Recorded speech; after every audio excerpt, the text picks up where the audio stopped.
नरखेडमध्ये शेतकऱ्याच्या गोठ्याला लागली आग, लाखो रुपयांचे नुकसान. मात्र गाय आणि वासरू सुरक्षित, तर शेतीविषयक सर्व साहित्य जळून झाले खाक.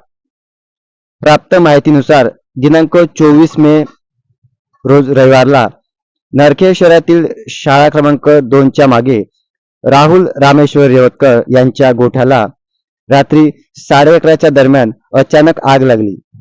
ही आग इतकी भयावह होती ज्यामुळे परिसरातील अंधार आणि आगीचा उजेड हे दृश्य भयानक होते.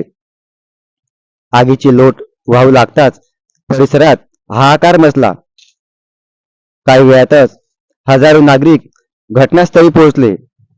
लवकरच नगर परिषद नरखेड येथील अग्निशामक दलाला फोन करण्यात आला, मात्र गाडी उशिरा पोहोचली.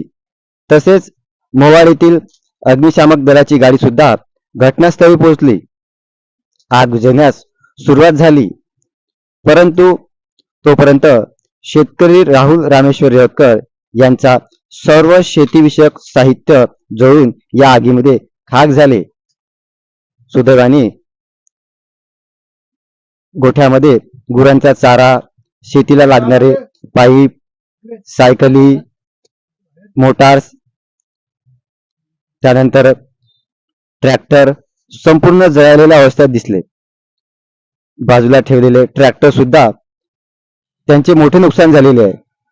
सुदैवाने गोठ्याच्या बाजूला बांधलेले गाय आणि वासरू यांचा जीव शेतकऱ्यांनी मात्र वाचवला. परंतु आग कशामुळे लागली हे कारण अद्यापही स्पष्ट झालेले नाही. आगीच्या लाटा तुम्ही व्हिडिओच्या माध्यमातून पाहू शकता.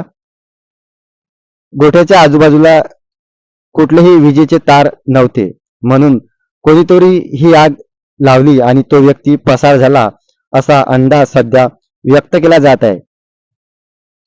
रात्री नरखेड पोलीस प्रशासन घटनास्थळी पोहोचले. त्यांनी सर्व पंचनामा केला.